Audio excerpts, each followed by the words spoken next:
حضرت مالک بن دینار فرماتے मैंने 60 हज किए। एक हज के मौके पर मैंने बड़ा रश देखा, लाखों का इज्तिमा हुआ। मेरी बातों की समझ तो आ रही है ना आप दोस्तों? जो नहीं बोल रहे उन्हें भी आ रही है ना? अल्लाह जज़ा दे। कहते लाखों का मजमा था तो मेरे दिल में ख्याल आया, मैंने कहा अल्लाह इतने लोग आए हैं, इनका हज कबूल भी हुआ है कि नहीं? फरमाते मैं सोच रहा था तो रात को ना ख्वाब में मैंने किसी कहने वाले को कहते हुए सुना कि सब का कबूल हो गया। बल्ख का रहने वाला मोहम्मद बिन हारून बल्खी है, उसका हज कबूल नहीं। फरमाते शहरों के अलग-अलग खेमे लगते थे। अब भी आप हज करने जाएं तो पाकिस्तानियों की रिहाइशें अलग होती हैं, इंडियन की अलग, बांग्लादेश के अलग, मिस्री, यमनी, सब लोग अलग अलग रिहाइशें होती, झंडे लगे होते हैं मुल्कों के। कहते मैंने सवेरे उठ के ढूंढना शुरू कर दिया, ढूंढता हूँ वो बंदा मिले। कहते जहाँ बल्ख शहर के लोग रहते थे वहां चला गया तो मैंने लोगों से पूछा तुम में मोहम्मद बिन हारून बल्खी कौन है? लोग कहने लगे वो तो बड़ा नेक आदमी है, परहेजगार है, बड़े भोले भाले, बड़े अल्लाह वाले, रियाज आपको बस हम ही जानते, वो तो बड़ा नेक है, परहेजगार आदमी। मैंने कहा अच्छा कहाँ है?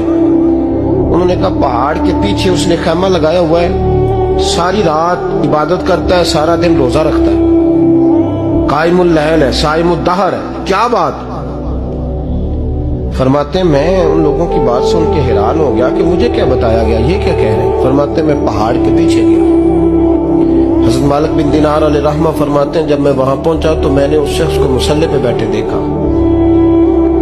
कसरत इबादत के आसार उसके वजूद पर नजर आ रहे, सीधा बाजू उसका कटा हुआ था। फरमाते 2 रक्ते मुकम्मल करके ना मैंने उसे अस्सलाम वालेकुम कहा तो मुझे कहने लगा वालेकुम अस्सलाम, आप मालिक बिन दीनार हैं? मैंने कहा बड़ी इसकी फिरासत है। फरमाते फिर उसने ठंडी सांस ली, कहने लगा आपको ख्वाब आई होगी कि मेरा हज कबूल नहीं हुआ। फरमाते मुझ पर और बिजली गिरी कि क्या कह रहा हूं? मैंने कहा यार लोग भी तेरी तारीफ कर रहे हैं और तेरी बसीरत भी बड़ी है, तो ये माजरा क्या है? कहने लगा आप ना पूछें। ये कह के उसने रोना शुरू किया, देर तक रोता रहा। मैंने कहा नहीं यार तू बता। कहने लगा नहीं आप ना पूछें, आप नाराज हो गए। मैंने कहा मैं नहीं होता, तू बोलना। कहने लगा हुजूर 24 साल हो गए मुझे हज करते हुए, 24 साल, 24वां हज है मेरा, और हर साल कोई अल्लाह का वली आके बताता है कि जा चला जा तेरा कोई नहीं कबूल होगा। बेपरवाही वेख सज्जन दी जिथे किसे दी पेश न जावे, उन्हें ताजा वाले दर दर रोले ते मंगते तख्त बिठावे, आजम किसे नु कारा मिलदा ही कोई काबे खाली आवे। कहते हैं उसने मुझे कहा हुजूर 24वां हज है, हर साल कोई बताता है। मैंने कहा तेरी गलती। कहने लगा मैं अपनी माँ का नाफरमान।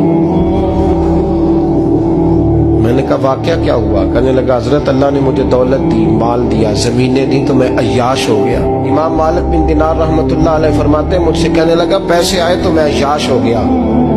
रमजान का महीना था, असर के बाद मेरी अम्मा इफ्तारी की तैयारी कर रही थी, मैं गया, मैंने कहा शराब पी हुई, अम्मा रोटी दे। अम्मा कहने लगी शर्म कर, शर्म कर, रोजा रखा नहीं तो जिन्होंने रखा है उनका तो ख्याल कर। कहते अम्मा की बात का मुझे गुस्सा लगा। मैं कहा करता हूं बदनसीब है वो बेटा जिसका बाप उससे बात करते हुए डरता है कि पता नहीं कहां से बोलेगा। बदनसीब नहीं वो बेटा जिसकी माँ उससे बात करते हुए सहम जाती है कि पता नहीं कौन सी बोली बोलेगा। बदनसीब नहीं कि माँ बाप भी जिससे खोल के बात ना कर सके। हजरत मालिक बिन दीनार से कहने लगा अम्मा ने जब कहा ना शर्म कर तो मुझे गुस्सा आया, मैंने माँ को थप्पड़ मारा और मेरी माँ जलते हुए तंदूर में गिरी। लोगों ने मुझे पकड़ के अंदर बंद कर दिया कमरे में। सारी रात में शोर सुनता रहा पर नशे में धोत रहा। सवेरे आंख खुली तो मेरी बीवी बैग बांध रही थी। मैंने कहा कहाँ जा रही हो? कहने लगी जो माँ का नहीं बना मेरा कैसे बनेगा? तो मैंने कहा मेरी अम्मा का वो तो लोगों ने रात को ही दफन कर दी जनाजा पढ़ के। तड़प के कहने लगा मुझे क्यों नहीं बताया? तो कहते हैं लोग कहने लगे तेरी मरती हुई माँ कह गई थी इसे मेरा मुंह ना देखने देना। میرے جنازے کے قریب نہ آئے. حضرت مالک بن دینار فرماتے ہیں جب اس نے یہ بات سنائی تو میں نے بھی اس کے منہ پہ تھپڑ مارا. میں نے کہا تو اسی قابل ہے. کہتے ہیں وہ رونے لگا, حضور دعا کرے اللہ مجھ سے راضی ہو جائے. کہنے لگا جب ماں کی انتقال کی خبر ملی تو میں نے کلاڑی لے کے وہ ہاتھ کاٹ دیا جس سے ماں کو مارا تھا. میں نے ساری جائیدادیں خیرات کر دی. 24 سال ہو گئے, 24 سال ساری رات نماز پڑھتا ہوں, روزہ رکھتا ہوں, حج کرتا ہوں, پر ہر سال کوئی آ کے کہتا ہے جا دوڑ جا تیرا کوئی نہیں قبول ہوا. حضور دعا کرے مالک راضی ہو جائے. فرماتے میں تھپڑ مار کے آ گیا. میں نے کہا تجھ سے راضی ہو جائے اتنے ظالم سے. امام مالک فرماتے رات کو آ کے سویا تو مجھے خواب میں رسول پاک کا دیدار ہوا. تو نبی پاک علیہ السلام نے فرمایا مالک تو اسے مایوس کیوں کر آیا ہے, اللہ تو بڑا مہربان ہے.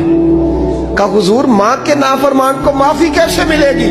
تو امام مالک فرمانے لگے نبی کریم نے فرمایا جا اسے جا کے بتا دے تجھے قیامت میں تیری ماں کی وجہ سے بخش دیا جائے گا.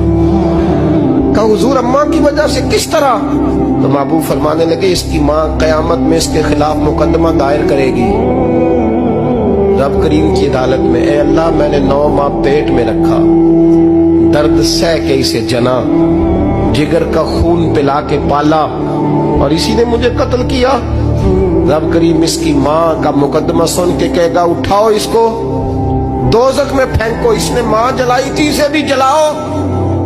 محبوب فرمانے لگے جب پکڑ کر کے مالک اس کو محمد بن ہارون کو لوگ لے جائیں گے نا جہنم کی طرف, ابھی فرشتے گھسیٹیں گے ہی تو پلٹ کے پھر اماں کی طرف دیکھے گا, اور دوسری دفعہ پھر گھسیٹیں گے تو پلٹ کے دیکھے گا, اور تیسری دفعہ پھر پلٹ کے کہے گا اماں یہ مجھے جلانے لگے, اماں یہ جہنم میں پھینکنے لگے. میرے حبیب فرمانے لگے وہ جل کے مرنے والی ماں وہاں بھی بول پڑے گی, کہے گی یا اللہ چل میں نے معاف کیا تو